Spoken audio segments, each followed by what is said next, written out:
Brian and Kenzie in the morning. And Chicago's alternative all day. Q101. Tomorrow is The Lounge with 21 Pilots Tyler Joseph performing live. The shows are tonight at the Madhouse, tonight and tomorrow. And today's winner will get tickets to tomorrow's show and get in the lounge, one of the last people in. So let's go to the phones. We have a lot of people checking in here, and obviously one of the most powerful things to shut down our servers of our phone lines has been this of the last 2 weeks. This has been, you think about all the great phone contests we've done, Smashing Pumpkins at the Metro, Fall Out Boy at the Metro. This is up there, and it's even more exclusive than that. It really, all of those are A-level, and this is right there with it. So let's get to the phones. I'll just pick up, somebody here. How about Jackie in the 219? Jackie, ahoy, what's going on with you today? Ahoy, Brian. You on speaker? Oh, my God. You got me on speaker? Yeah, I'm at work. That seems like the time to not use speaker. Yeah, it should be the opposite, right? I will take you off. Is there people around you, too, right now? Yes, my coworkers. They were praying for me so hard that I would win. Oh, my goodness. What do you do for a living? Do you work at a church? No, but I sell ventilators for a living. Oh! Well, listen, you are truly a lifesaver, if you know what I mean. I'm trying, man. I'm trying. I'm excited. Tonight's my 37th show. Wait, whoa. What? I'm going to see them tonight, and tonight's my 37th show. 37th 21 Pilots concert tonight. Yes. Which one was the best? Probably London in May. Good Lord. So, Jackie, I have a real question, because if you've seen a band like this 37 times, don't you have like a mortgage or something that you also need to tend to? I've never understood this. I got a side hustle, man, and my side hustle's for concerts. Well, that's pretty good. What is your side hustle? I do photography on the side. Oh. Oh. All right. I thought you maybe robbed people for their tickets. Well, I might. You don't have to do that. You're in. You're caller 10. You are going, girl. Oh, my God. Thank you so much. Now, your coworkers can yell. I'm sorry. Say that again? Everybody in the church is saying hallelujah.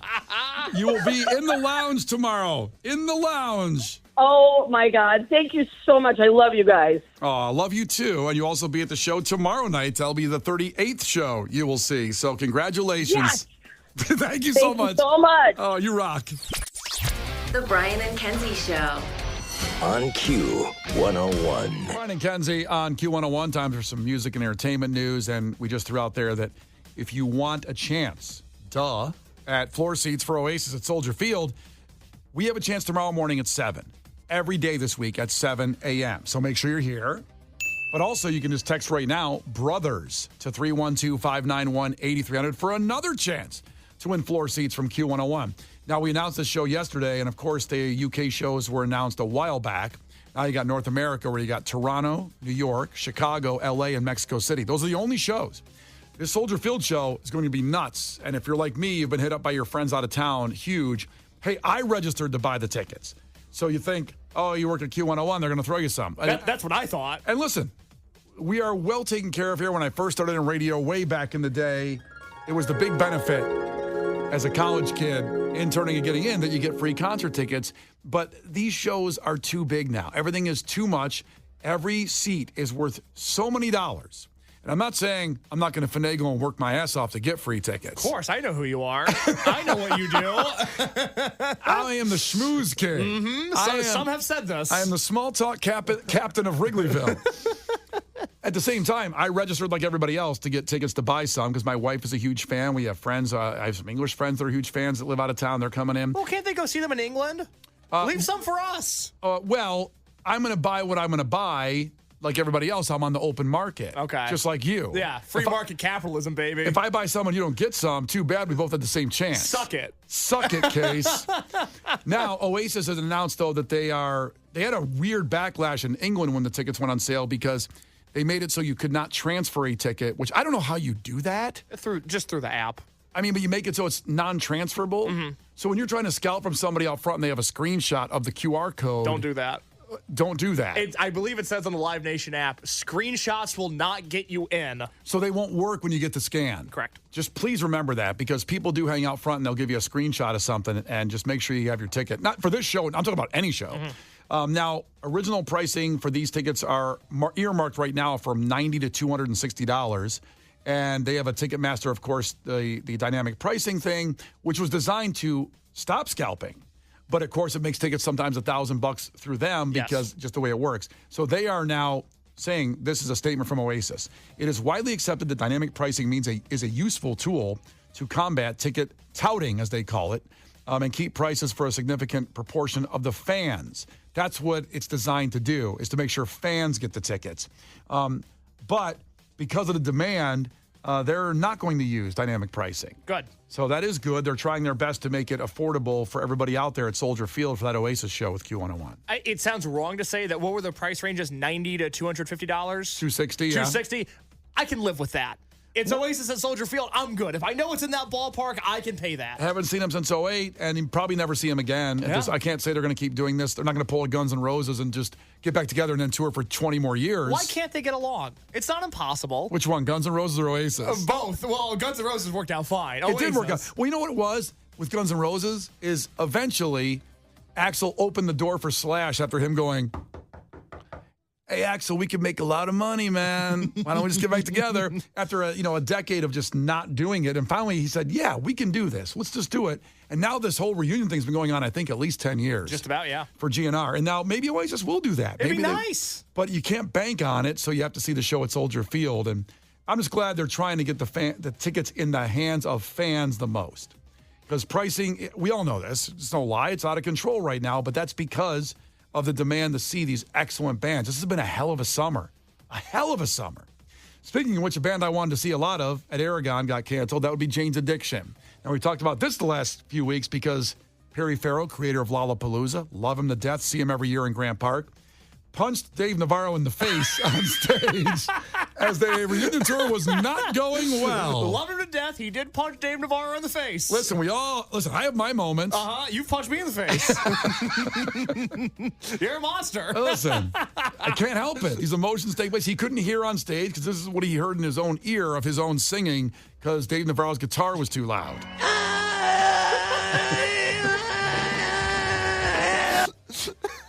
That's him actually singing. And now, yesterday we played that audio from the guitar tech who released this information and this sounds for us. But Case, then now other statements have been released now in the last 24 hours. It's a tough week for Perry Farrell. A tough week. He not only has that audio that came out, and I can't express enough, this is not edited or altered in any way.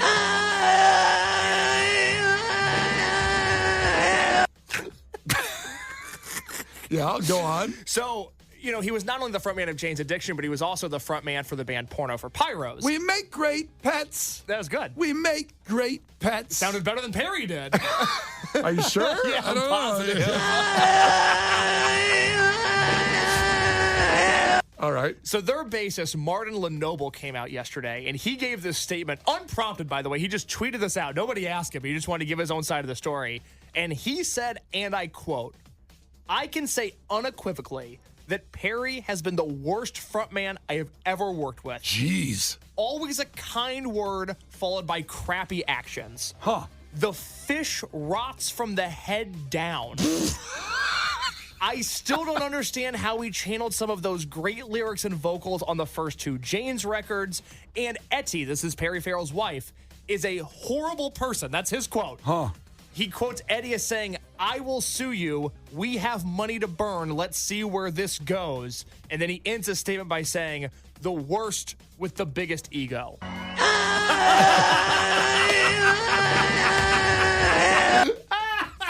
That's a sound I'd make if someone said that about me. Wow. We love this continuing saga, and I'm really upset that the tour fell apart because I was really looking forward to that Aragon show. I wanted to see Love and Rockets who are opening, and that's not going to happen either now. Those poor guys. I know. Did they continue with all the tour? No, and I can't think of the third band that was on that show. I can't think of their name, but they not only got kicked off of the Jane's tour because the Jane's tour, they kicked themselves off the tour. Right. But they just had another tour fall through. Jeez. And so it's been a bad time for those bands. I feel very bad for them. Well, some rough news there. How about some more positive news? As Frances Bean Cobain, the daughter of Kurt Cobain and Courtney Love, and Riley Hawk, the son of Tony Hawk, skateboarding legend, have announced the birth of their first child. They just got married recently. Yeah, last year. Yeah, did they get married? Let's see. Is that baby conceived before they were married? No, the baby was not conceived out of wedlock, Brian. Married October 23rd. Okay, so apologize to them. I do. I'm sorry, guys. I do. The ceremony officiated by Francis's godfather, Michael Stipe of REM, by the way. Wow. Yeah, how about that? And they announced the birth of their first child. Now, you look at them, by the way. That's going to be the most beautiful baby ever, besides Harper, my baby. Naturally. Of course. Hey, you want to say anything about Kenzie's baby, or are you going to leave? Kenzie's baby, she's sick today. She'd say the same thing if she was here. I'm sure, I don't want to speak for her, but I'm sure she'd say, Marino is better looking than that baby will be, too. Congratulations. Boy, two great people, and we have been through a lot. Not so much Riley Hawk, but Francis Bean Cobain. No, Riley Hawk's had it pretty good. He's had a great life. He is a professional skateboarder. He's very good at it. Yeah. Yeah. Imagine, and I know, sadly, Kurt Cobain is not here with us, but imagine growing up and your grandparents are Tony Hawk and Kurt Cobain. A pretty good life. Wow. I had a fantasy once that Tony Hawk was my dad. How did that go? Because I've always wanted to skateboard and I can't. Famously. And I thought if I was his son, I could skateboard. That's not how it works. I could do a double fakie or pull a rail. Yeah, but think about pull a rail. God, you don't know anything about skateboarding. The Brian and Kenzie Show. On Q101. The Brian and Kenzie Show. On Q101. Brian and Kenzie on Q101. So coming up in Q101 Sports, we will have an appearance of Bane. By the way, why? I'll have to explain it in sports. Just stay here. Coming up at 9:30, we will do sports one more time with Brian and Kenzie on Q101. Now, we just did the music and entertainment news where we played the audio from Perry Farrell that was released by Dave Navarro, the guitar player's guitar tech, of how bad it was going before the fight started on stage and broke up the band and broke up the tour forever. Well, our house band, the Double Features, who do our intro song here at Q101 with Brian and Kenzie, love them. Most amazing. You probably met them if you come out to any Q101 event. Just did, I guess, a remix of that. I would certainly call it that. This is what they did with that sound.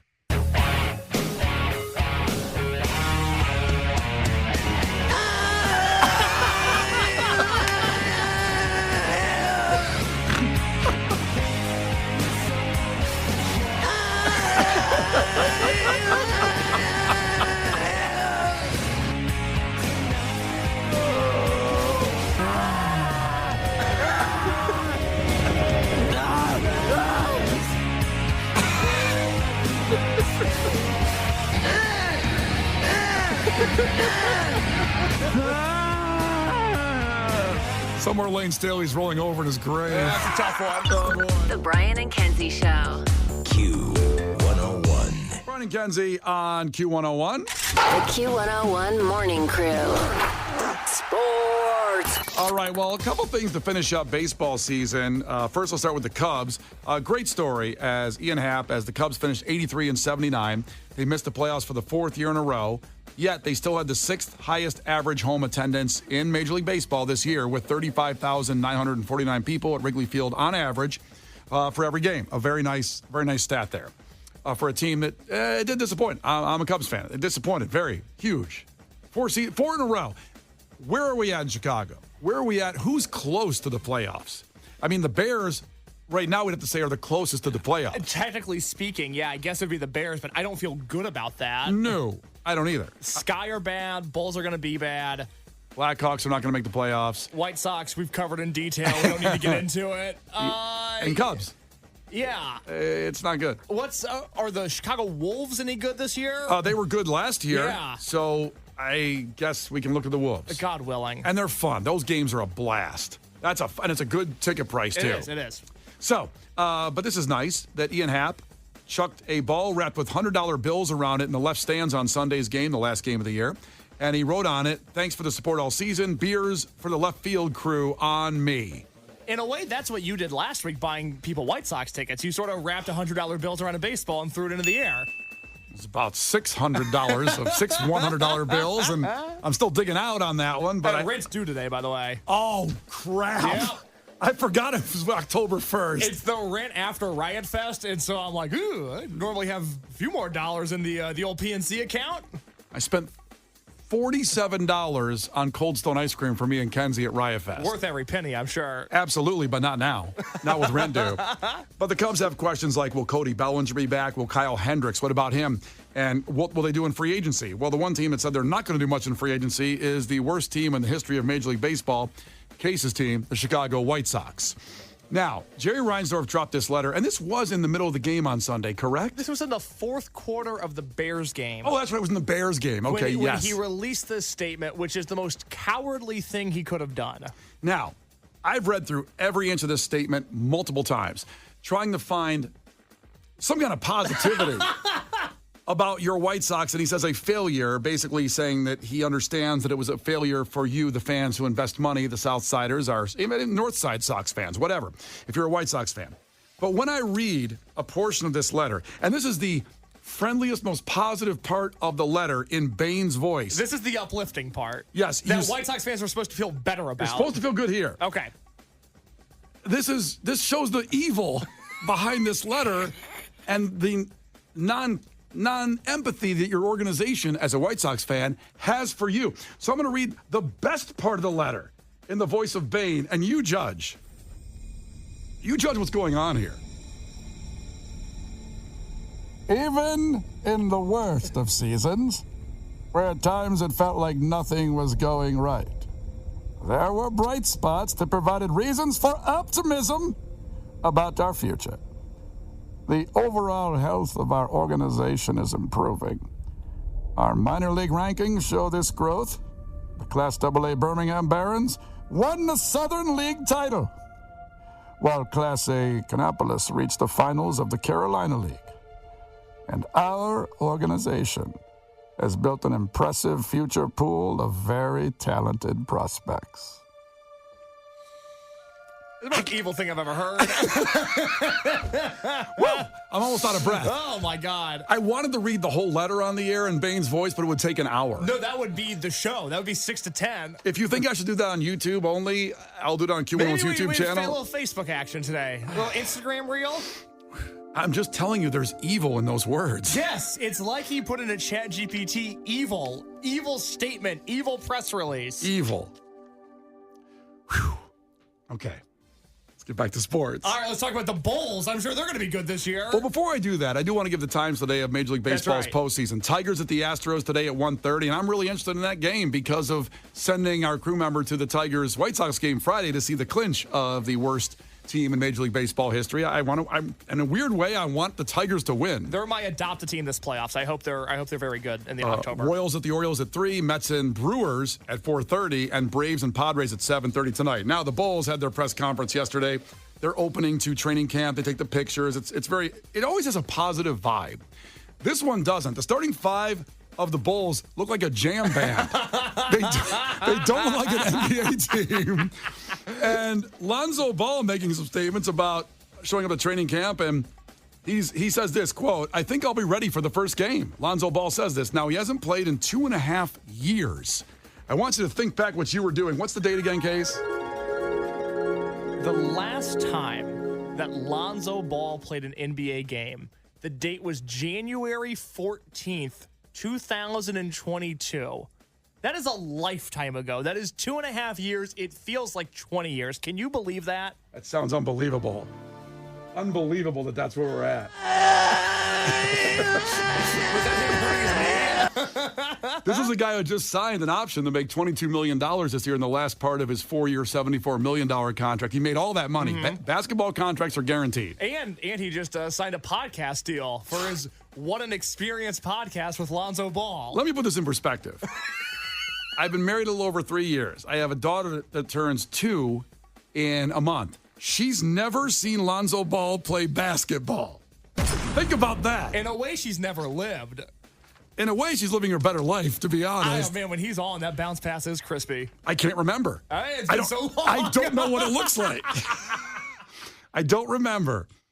Well, there's your sports on Q101 with Brian and Kenzie.